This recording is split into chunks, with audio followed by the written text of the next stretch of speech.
Welcome back, everyone. Ready for another deep dive? Absolutely. Always up for a good deep dive. Today, we're going to be tackling a really thought-provoking book. Oh, which one? It's Adam Grant's Think Again. Oh, I've heard good things about that one. It's all about, well, challenging our assumptions. Rethinking those beliefs and habits we tend to cling to. I like it. Exactly. And Grant really makes you realize how much those ingrained patterns can impact our decisions and ultimately our happiness. It's so true. We often get stuck in these mental ruts without even realizing it. So how does Grant approach this whole rethinking thing? Well, he gives us a framework, a set of tools almost, to help us break free from those rigid thought patterns. I'm intrigued. It's fascinating. He uses all these stories and research to illustrate his points. Like, have you heard about that firefighter who was caught in a wildfire? I don't think so. Tell me more. So the flames are closing in. Everyone's expecting him to lead them to safety, following the standard escape route. But this guy, he does something completely unexpected. What? What did he do? He lights another fire right in front of them. Wait, what? That sounds crazy. It does, right? But that's exactly where rethinking comes in. So he was thinking outside the box. Literally. Yeah. He realized that clinging to that traditional escape route would have been fatal. He had to improvise, adapt to the situation? Exactly. He had to think like a scientist. Observe, analyze, and come up with a solution, even if it seemed totally counterintuitive at first. Wow. So the takeaway is, even in a crisis, the textbook answer might not always be the right one. It's about being flexible, challenging assumptions, and considering those unconventional solutions. It makes you realize how important it is to be adaptable, to be able to rethink our approach when the situation demands it. Absolutely. And that's where Grant's four thinking styles come in. He talks about the preacher, the prosecutor, the politician, and the scientist. It's like we all adopt these different roles in our thinking. Oh, I've heard of these, but remind me, what are they all about? Okay, so the preacher is super passionate about defending their beliefs, right? They're convinced they're right, and they're ready to preach it to anyone who'll listen. Right. And the prosecutor, they're all about winning arguments, building a case, and proving the other side wrong. Exactly. And then you have the politician, who's always seeking approval, trying to please everyone, even if it means bending the truth a little. So which one is the ideal thinking style when we're trying to rethink effectively?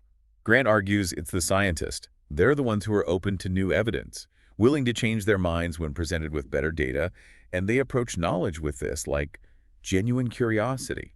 It's not about being right. It's about seeking the truth. I can see how that mindset is crucial for rethinking. It's about being open to learning and growing, not just clinging to what we think we already know, but how do we avoid getting stuck in those other thinking styles, the preacher, the prosecutor, the politician. Our brains seem wired to confirm what we already believe, even if it's not accurate. This reminds me of the Dunning-Kruger effect. You're right. It's like we're programmed to seek out information that supports our existing beliefs, even if they're flawed. And yeah, the Dunning-Kruger effect plays a big role in that. It's the idea that people with limited knowledge in a particular area tend to overestimate their abilities. They're on what Grant calls Mount Stupid. Mount Stupid. I like that. They think they're at the peak of knowledge when they've barely begun the climb. Exactly. And that overconfidence makes it so hard to admit we might be wrong or that we need to learn more. It's a recipe for stagnation. So how do we combat that overconfidence? How do we get off Mount Stupid? It takes conscious effort. We need to actively seek out information that challenges our views, even if it makes us uncomfortable. We should ask ourselves, what evidence do I have to support this belief? And am I overlooking alternative viewpoints? So it's about being willing to step outside of our echo chambers, those comfortable bubbles where everyone agrees with us.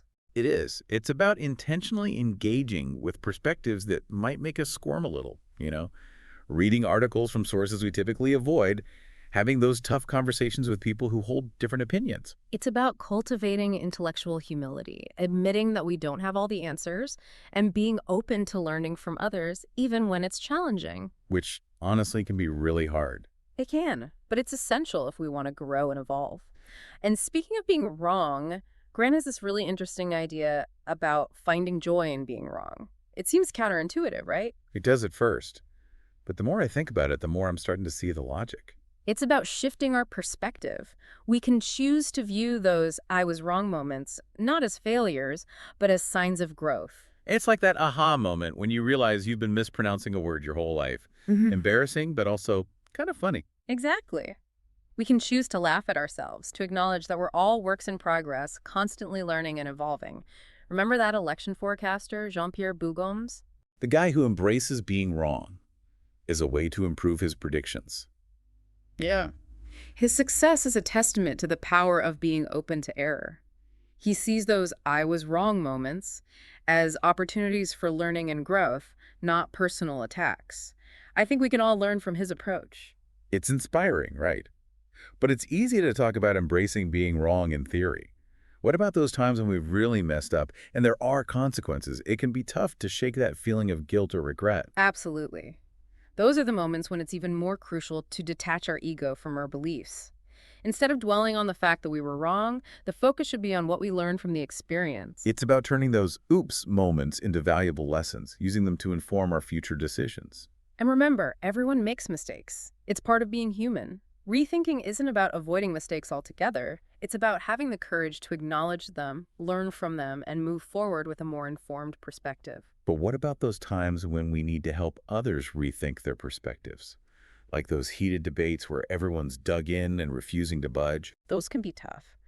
But Grant's insights on productive disagreement are really helpful here. He distinguishes between task conflict, which is disagreeing about ideas, and relationship conflict, which gets personal and often leads to hurt feelings. So it's the task conflict, when handled well, that can lead to breakthroughs and better solutions, right? Exactly. It's like the Wright brothers. They had these fiery arguments about their airplane designs, but they always focused on the task, not on attacking each other personally.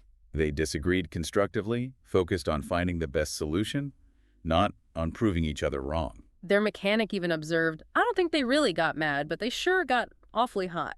So passion is okay, but personal attacks are a no-go. Did Grant have any other examples of productive disagreement in action? He did. He talked about Pixar, the animation studio.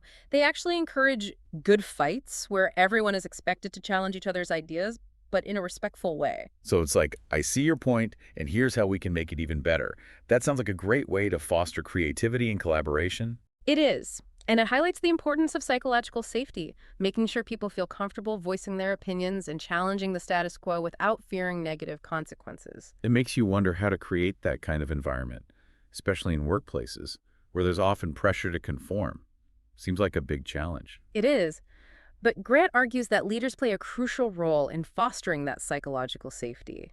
It's about them actively encouraging dissent, making it clear that it's okay to disagree and offer different viewpoints. He even suggests that leaders should be the first to admit when they're wrong or don't have all the answers. That kind of vulnerability from a leader can be really powerful, don't you think? Absolutely. It sets the tone for the whole team, encouraging others to be more open and honest about their own uncertainties. It's about that confident humility we talked about earlier, believing in yourself while acknowledging your limitations and being open to learning from others. It's that balance between conviction and curiosity, knowing when to stand firm and when to be willing to bend. But let's switch gears for a minute and talk about how we actually help others rethink their perspectives, especially when it comes to those deeply ingrained beliefs or behaviors. Sometimes logic just doesn't seem to work. You're so right. That's where motivational interviewing comes in. It's not about pushing our views on others, but rather guiding them to discover their own reasons for change. It's about asking the right questions, listening deeply, and helping them explore their own motivations. Precisely. And remember that incredible story about Daryl Davis, the Black musician who convinced over 200 KKK members to leave the organization. Oh yeah, that's an amazing story. What was his approach? He didn't judge them or attack their beliefs. He engaged with them, asked open-ended questions, listened attentively, and affirmed their desire for a better life. He approached them with empathy and curiosity, not judgment or a desire to convert. And the results speak for themselves. It's like a masterclass in motivational interviewing. It really is. And the great thing is, those principles can be applied in all sorts of situations, from helping a friend through a tough decision to encouraging a family member to adopt healthier habits. It's about being a guide, not a dictator, realizing that lasting change comes from within. Exactly. And sometimes that journey involves helping people rethink their own identity. We often get so attached to our beliefs that they become intertwined with who we are, making it even harder to let go. It's like those sports rivalries Grant talks about, the Red Sox versus the Yankees, for example. Those allegiances can feel so central to people's identities. The passion, the animosity, it's incredible. It's fascinating how those allegiances can run so deep. But Grant points out that if you were born in a different city, you'd likely be cheering for the opposing team. That's so true. It highlights how much of what we believe is shaped by those external factors, like where we were born, our upbringing, and the cultural norms we've been exposed to. And Grant's research on sports rivalries found that prompting people to reflect on the arbitrariness of their team allegiance can actually reduce animosity towards rival fans. It's like by helping them recognize that shared humanity, that we're all just people, regardless of our team colors, it can foster a more open and understanding dynamic. If we can get people to rethink their sports rivalries, maybe, just maybe, we can encourage them to rethink other deeply held beliefs as well. That's a hopeful thought, isn't it? It is. It speaks to the transformative power of rethinking. It's not just about changing minds, it's about changing how we see the world and our place in it. But what about when we get stuck in a rut, committed to a career path or life plan that's no longer serving us? I'm thinking about that concept of identity foreclosure Grant discusses. That's such an important point. We often make major life decisions early on based on who we think we are or who we aspire to be. But as we grow and evolve, those plans might no longer align with our true selves. It's like setting your GPS for a destination and realizing halfway through the journey that you actually want to go somewhere else entirely. Perfect analogy.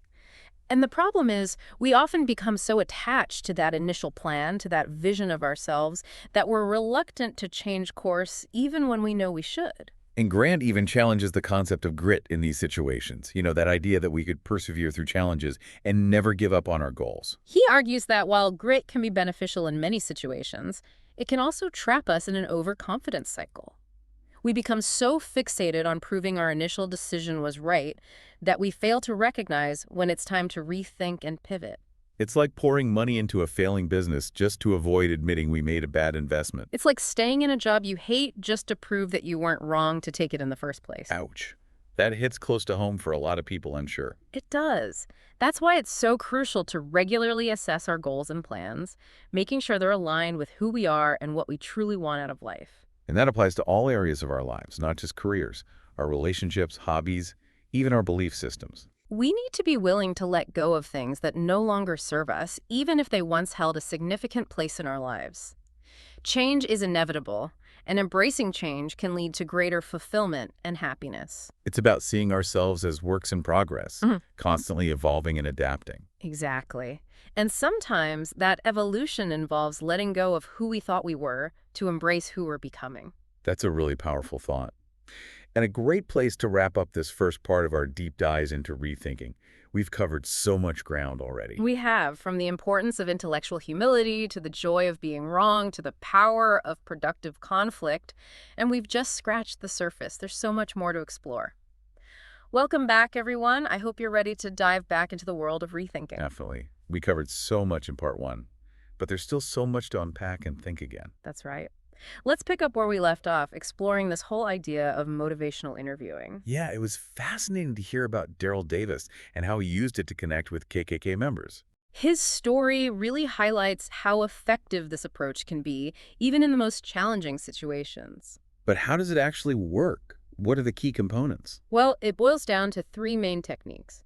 First, you got to ask open-ended questions. Okay, so instead of leading the conversation, you're giving the person space to share their thoughts and feelings. Exactly.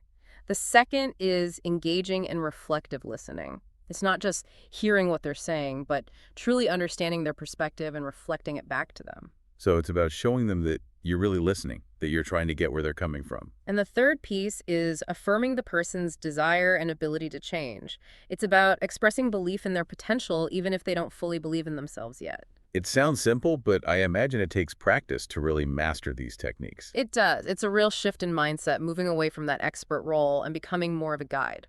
Grant shares a great anecdote about using motivational interviewing with a CEO. This CEO was known for giving these long, rambling speeches that often alienated his employees. Oh, I've definitely sat through a few of those myself. I'm all ears. What did Grant do? He didn't lecture the CEO about being concise or getting to the point. Instead, he asked open-ended questions like, what's your goal for this speech?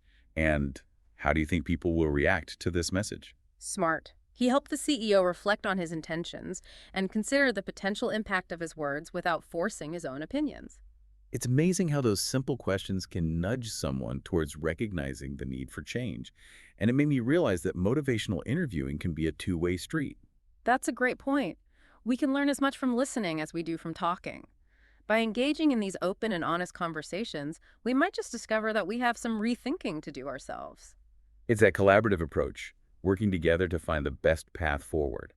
But sometimes, even when we know we need to change, it can be incredibly difficult. Grant talks about this phenomenon called tunnel vision. Oh yes, tunnel vision. It's that feeling of being stuck, fixated on one single path, unable to see the other possibilities. And it can lead us to keep investing in a failing strategy. Grant calls it escalation of commitment. It's a trap we can fall into in all areas of life. Businesses clinging to products that aren't working, relationships that have turned toxic, even political leaders refusing to change course despite evidence that their policies aren't effective. It's that need to be right, even when it's not serving us. Our ego can be a powerful force. It can. We need to recognize when our past decisions are clouding our judgment and be willing to detach our ego from the situation. So how do we escape that tunnel vision? How do we break free from those mental constraints? Grant suggests seeking out diverse perspectives. Expose yourself to viewpoints that challenge your own assumptions. Ask yourself, what would I do if I were starting from scratch without any preconceived notions? It's like hitting the reset button, taking a step back and looking at the situation with fresh eyes. Exactly. And it can be helpful to imagine you're giving advice to a friend facing a similar challenge. We often see the flaws in other people's logic more easily than we can see our own. That's so true. It's like gaining a new perspective simply by stepping outside of ourselves. But let's shift gears for a moment and talk about how our identities shape our beliefs. Grant tells this really interesting story about someone he calls Founder, who was really into astrology. Oh, I can see how astrology could easily become intertwined with someone's sense of self. So how did Grant approach this? Well, being a scientist, he was naturally a bit skeptical. But instead of trying to debunk astrology or convince Founder that she was wrong, he asked her a simple but thought-provoking question. Okay, I'm curious. What did he ask? He said, "What if you had been born in China instead of the U.S.?" Wow. I can see how that question would make someone stop and think. How did Founder react? It made her realize that her belief in astrology might be influenced by her cultural upbringing rather than some objective truth. Grant pointed out that in China, certain zodiac signs like Virgo are actually discriminated against, while in the West, it's often Scorpios who face that kind of prejudice. That's fascinating. It shows how cultural variations can have such a profound impact on our beliefs. And it's not to say that our cultural influences are bad. They're part of what makes us unique individuals. But it's important to recognize that our beliefs are often a blend of those cultural factors, personal experiences, and the information we've been exposed to. It's about recognizing that our beliefs aren't always based on logic or evidence. They're often shaped by these external forces. So how do we start to untangle those beliefs from our identities? It sounds like a complicated process. It can be. It requires self-reflection, honesty, and a willingness to consider that we might be wrong. We need to ask ourselves those tough questions. Like, what evidence supports this belief? Or would I still hold this belief if I'd been raised in a different culture? Exactly. It's about separating the core of our beliefs from the cultural packaging that surrounds them. And sometimes that process leads us to rethink who we are at a fundamental level. And that brings us to the last topic for this part, rethinking our careers and life plans. I keep thinking about Grant's story about almost going to medical school just because it was expected of him. It's that feeling of being on autopilot, following a path that's been laid out for us without questioning if it's the right path. Grant calls it identity foreclosure. We commit to a course of action too early, based on external expectations or societal pressures, rather than our true passions and talents. And it can leave us feeling trapped and unfulfilled later on. Grant even questions the value of grit in these situations, that idea that we should persevere no matter what and never give up on our goals. He argues that while grit can be beneficial, it can also keep us stuck on a path that's no longer serving us. We become so focused on proving our initial decision was right that we fail to recognize when it's time to rethink and pivot. Like staying in a job you hate just because you don't want to admit you made the wrong choice. Or pouring years into a relationship that's no longer healthy. It's a recipe for misery. So how do we navigate those career crossroads? How do we avoid falling into that trap? Grant suggests approaching those decisions with a more experimental mindset. Instead of locking ourselves into a rigid plan, we should be open to exploring different options. So it's about embracing the journey, not just fixating on a specific destination. Did he have any practical tips for figuring out what we really want? He did. He talked about the importance of regular career checkups. It's like scheduling those annual physicals with your doctor. You wouldn't go years without checking in on your physical health, and the same goes for your career. That makes so much sense. But those career checkups don't have to be these big, overwhelming events. Exactly. They can be simple moments of reflection, asking yourself, am I still passionate about this work? Or is this job allowing me to learn and grow? And if the answer to those questions is no, then it might be time to rethink, to pivot to a new path. It's never too late to make a change and create a work life that's more aligned with who you are and what you want. This has been such a fascinating exploration of how our identities and past decisions can influence our beliefs and choices. But there's still more to come. Welcome back to our deep dive into Think Again. So far, we've really been digging into the power of challenging those assumptions, embracing being wrong, and even fostering that culture of rethinking. It's been a journey, and for this final part, I'd love to explore a topic that's so crucial: education. Perfect timing, because Grant actually dedicates a good chunk of the book to rethinking how we learn and teach. It makes you wonder, how do we shift that paradigm? Away from the memorization and compliance. Yeah, it's almost like traditional education trains students to follow the rules, instead of encouraging them to actually question things, to be curious. Instead of just memorizing facts and figures, Exactly it's right. like handing them the answers. Instead of teaching them how to ask the right questions. Right. Grant talks about this inspiring teacher, Erin McCarthy, a social studies teacher. Oh, what does she do differently? Well, she doesn't just lecture at her students, spewing dates and names. She encourages them to think like historians, to dig deep, investigate primary sources, and even challenge those traditional narratives we often take for granted. So they get to be like detectives of history, That's a great way to put it. uncovering the truth, piecing together the story. I like that. And get this, she has them create mini podcasts and TED Talks. It gives them that platform to explore their passions and present what they've learned. It makes them active learners, not just passive. And Grant backs this up with some pretty convincing research. He mentions this meta-analysis of over 225 studies, and guess what they found? I'm intrigued. Students who participated in active learning activities, things like group problem solving or those hands-on experiments, they scored way higher than those in traditional lecture-based classrooms. Makes you wonder why we still have so many lecture halls, doesn't it? It does. And Grant also emphasizes the importance of embracing confusion. It's a natural part of learning. Those I don't get it moments. Instead of fearing them, we should encourage students to lean into those moments, to ask why. Instead of just accepting things at face value. It's about creating that safe space for exploration. Where it's okay to make mistakes, no judgment. You learn so much from those oops moments. So true. Speaking of which, Grant mentions this elementary school teacher, Ron Berger. Oh, yeah. What was his approach? Well, he really championed this whole concept of revision. Oh, interesting. So he would encourage his students to create multiple drafts, to seek feedback, to constantly strive to improve. That's great. It instills that growth mindset, right? Absolutely. Yeah. Where students see their abilities as something that can be developed, Through effort and practice. not as something fixed or predetermined. That's a powerful message. Not just for students, but for all of us. Absolutely. And it circles back to that idea of psychological safety we've been discussing. When we feel safe to experiment, to make mistakes, to ask for help. We can really engage. Yeah, and that applies to the workplace as well. So true. Think about that tragic Columbia space shuttle disaster. Oh, right. Grant discusses that, doesn't he? It's a heartbreaking example of what can happen when psychological safety is absent. It highlights the importance of creating an environment where people feel comfortable speaking up, challenging assumptions, raising concerns, without the fear of those negative consequences. Grant talks about process accountability, Where leaders are held responsible not just for the outcome, but for the quality of the decision-making process, fostering that culture of dissent, embracing those different perspectives. learning from mistakes. And he actually shares some really cool examples of organizations that are getting it right, like Google. Oh, yeah. What did they do? They did this huge study to figure out what makes teams super high-performing.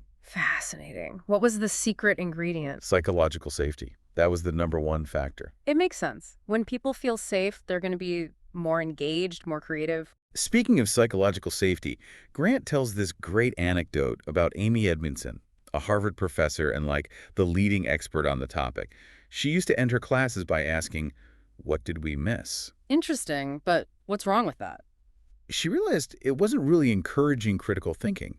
It was actually reinforcing that idea that she, as the professor, had all the answers. I see. So how did she change things? She started asking a different question. She would say, "What are we pretending not to know?" Wow, that's brilliant. What a simple but powerful shift. It creates that space for uncertainty, for acknowledging that we don't have all the answers. It invites a more collaborative learning process, doesn't it? Absolutely. And that brings us to the heart of what Grant is trying to convey. This idea of rethinking being an ongoing process, a way of life, really. It's about that mindset of curiosity, of openness, of always challenging what we think we know. It's about being willing to update our beliefs, in light of new evidence. And that's not always easy. It takes courage to admit we were wrong. To let go of those beliefs we've held for so long. But the rewards are immense. Rethinking is not about being indecisive. It's about being a lifelong learner. It's about embracing that journey of discovery. The joy of being wrong. And the power of updating our beliefs to really understand the world around us. Well, that brings us to the end of our deep dive into Think Again. What a journey it's been. We covered so much. From those thinking styles, the preacher, the prosecutor, the politician. And of course, the scientist. We delved into the Dunning-Kruger effect, explored motivational interviewing, and even uncovered the importance of fostering that sense of psychological safety. But remember, the conversation doesn't have to end here. Think about how you can incorporate these principles into your own life. What assumptions might you need to challenge? What conversations could you approach with a more open mind? What areas of your life might benefit from a fresh perspective? Rethinking is a sign of strength, a commitment to growth. It might just lead to a more fulfilling, meaningful, and impactful life. So keep those minds open, everyone. Never stop challenging, never stop learning, and never stop rethinking. 恭喜你又听完了一本书，订阅以便不错过更多精彩节目，也别忘了分享给你的朋友，一起快乐听书学英语。